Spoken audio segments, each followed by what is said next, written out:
Ayan, so ang first stop natin sa day 2 ng Gala with the Family ay Davao Museum. So tara, pasok tayo.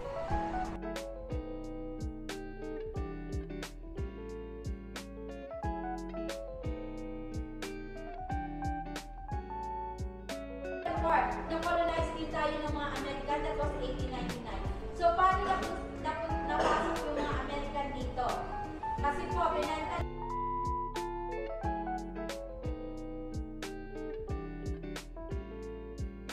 So it should be hanging like this to create different sounds. Ito yung ginagamit ng mga boys, and then this one is for the girls. So kung pakikinggan niyo po siya, ito yung tunog niya.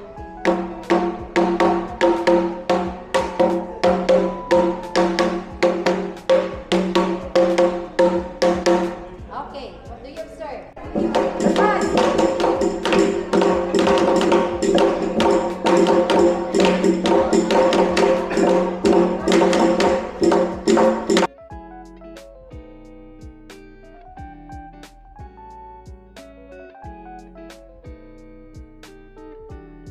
Davao that symbolizes the three people living here in Davao. This is the multicultural identity of Davaoenos. This is the Muslim.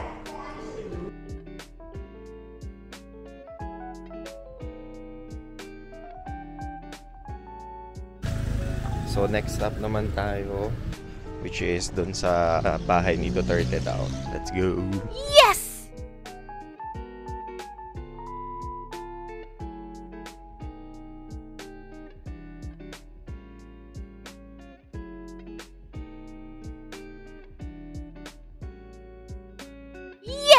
Ayan, so andito na kami ngayon sa Eden Nature Park. So 450 yung entrance, but consumable naman siya.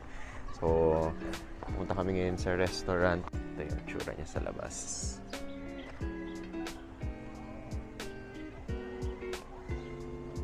Let's go, pasok tayo.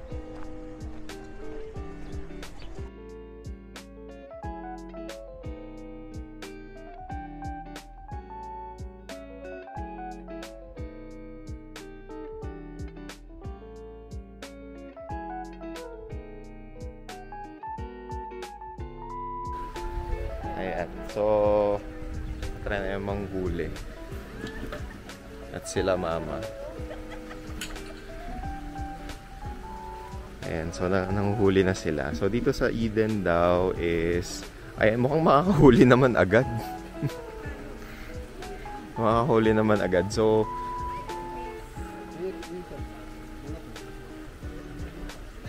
ayan, meron na agad.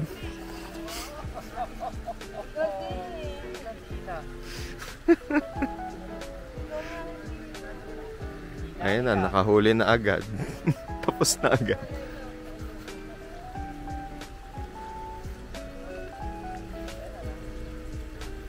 Oh my gosh!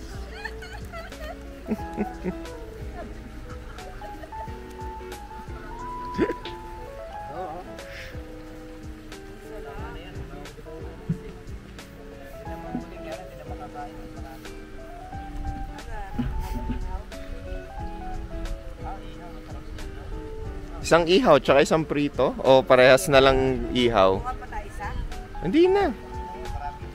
Ang dami ng asin, sobrang dami ng pagkain. Prito lang yan. Ayan, so nakahuli na. Kamusta? Ang bilis naman. No! Yeah! Ako nakahuli. Ayan, so nag-ihaw na TV prito tsaka iihaw yung niluto. Dapat pala pati yung hito inano na lang, hinuli na lang. Ayan, so ito yung pan. So parang nasa around 56 pesos per 100 grams. Ay yung mga tilapia, dyan sila sa baba. Tapos yung consumable is worth 1,800. At madami-dami naman siya. Sama natin mamaya si Kuya Driver. Kasi ang dami ng pagkain. And magtutour tayo ng in 30 minutes. So hintay-hintay lang muna tayo. So magtutour muna kami nung Eden Park. So hintay lang namin yung sundo namin.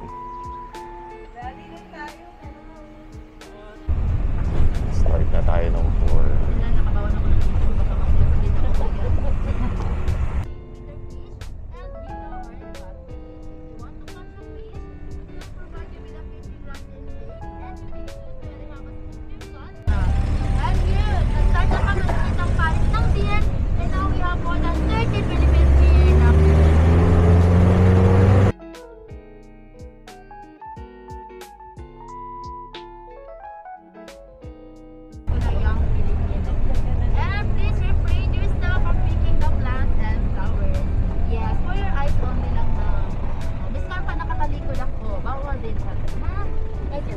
ako sa likod.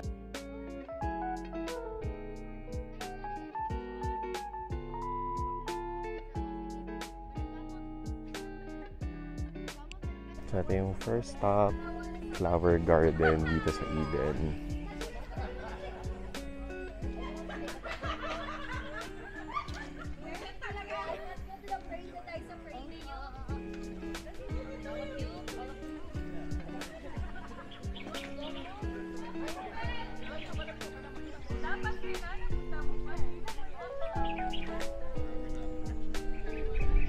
Ayan, pupuntahan natin tong Lover's Bell dito.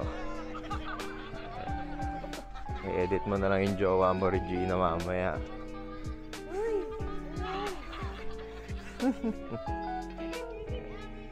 Lover's Bell.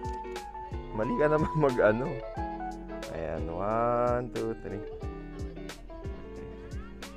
1, 2, 3. Ay!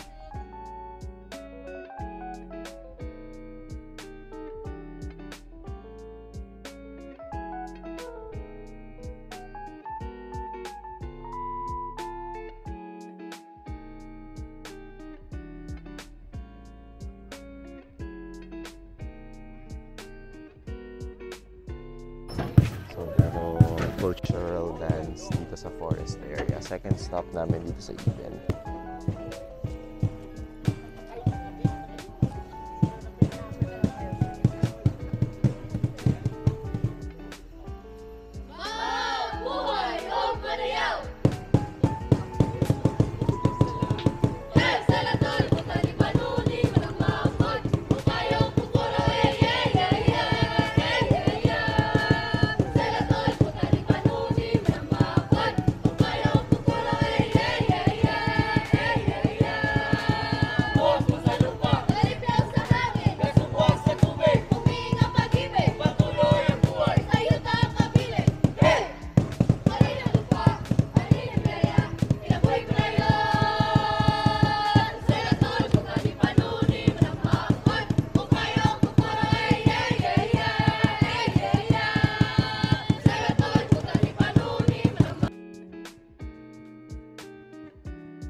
So, meron silang parang representation ng mga lumans in Mindanao. So, there are mga tribal groups or cultures. And dito sila.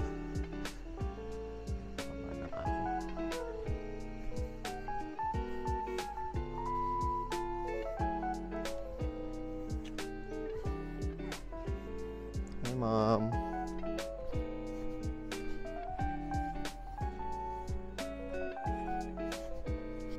So, ito na yung last stop dito sa Eden, which is yung Lola's Garden.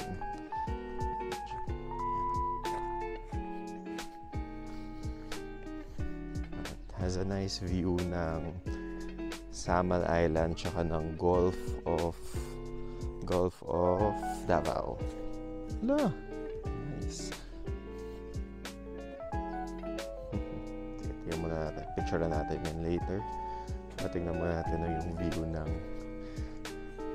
Davao Gulf.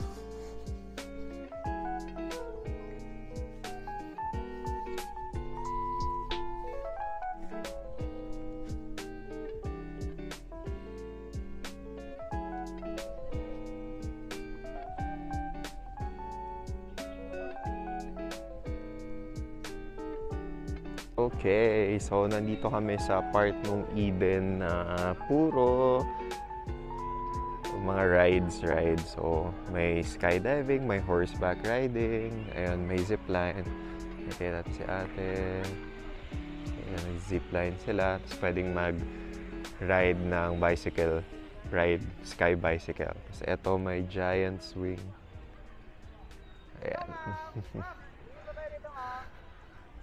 Ayan, tignan natin. Sobrang taas na nila. Ayan na.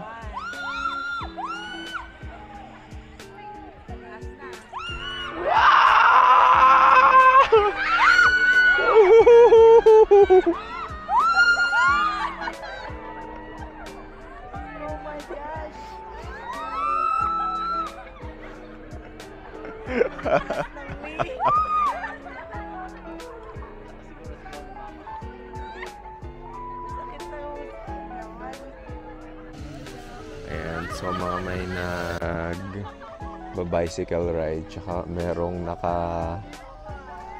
yung para silang hamster.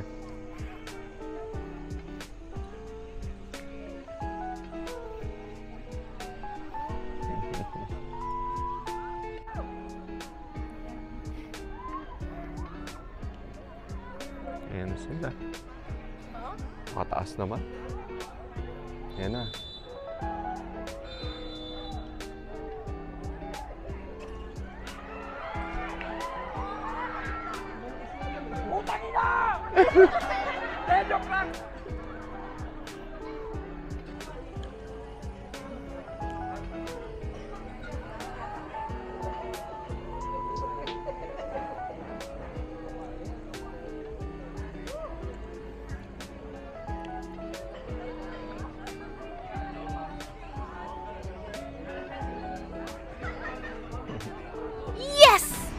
Ayan, so pupunta kami ngayon dito sa Japanese Tunnel after dun sa Eden. Sure, ano entrance. Kailangan ata ng card lahat. Yan kayo masa yung ticket. Dapat po ka ba?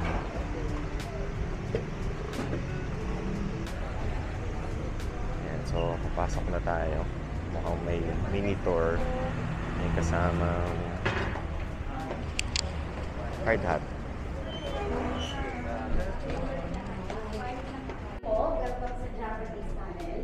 Tunnel nung sir na-build ito 1942. World War II. Ginawa ng Pinoy itong tunnel para sa Japanese.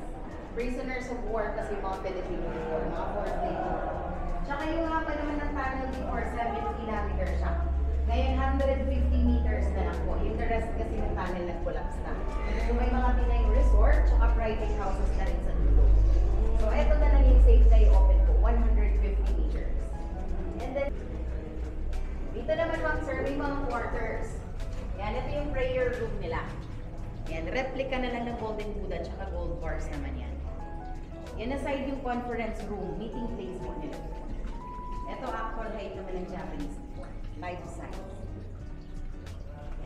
Then ito water source naman nila. Yan, flowing water pa rin galing sa dulo, pero hindi na potable ngayon for drinking. Picturean ko muna kayo dyan, ma'am. Bang walang tao pa po. Yan, pwede kayo mo po dyan. Bar Kusina naman, kulungan ng mga Pinoy ma'am before. 5 to 6 person yung pinapasok before. Imagine, 5 to 6 sa ganyan kaliit po. Pero itong bars, bago na siya. Yung laki na lang yung original dyan. Grabe naman, kada. Careful dito itong ma'am sir, tulong niyo po. Ito yung office of the commander naman nila. Yan, may tunnel pa yan, left, right, and straight. Yan yung mga papuntang 7 kilometers pa sana. Yan, left, right, and straight po. Yung mga tunnel pa yan. Yung mga papuntang 7 kilometers pa sana. Sige, picturean mo kayo. Ayan, so tapos na kami. So ginawa daw to manually ng mga Pinoy for the Japanese occupators natin. And it almost 7 kilometers daw talaga siya, pero yung pinuntahan namin right now is just 150 meters na lang. So, ayan, pati yung mga pinakita kanina ni ate, which is yung kulungan ng mga Pinoy. At yung saan yung mga iba't ibang mga mga boxes. Medyo kailangan kong mag-crouch. And sige, So, babalik na kami sa city. And let's see you there. Yes! Yan. At syempre, hindi mawawala yung pasalubong center. Dito kami sa Apo ni Lola, Durian House. Mga durian candies yung nandito. Tara, pasok tayo.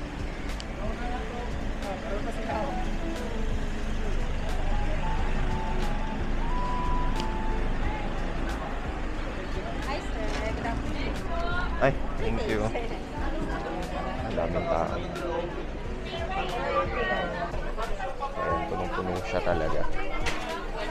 Ganun sa dulo. Basta muna tayo. Went home already afterwards. Thanks for watching.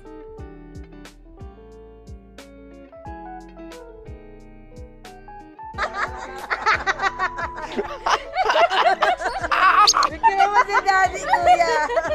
Sandali.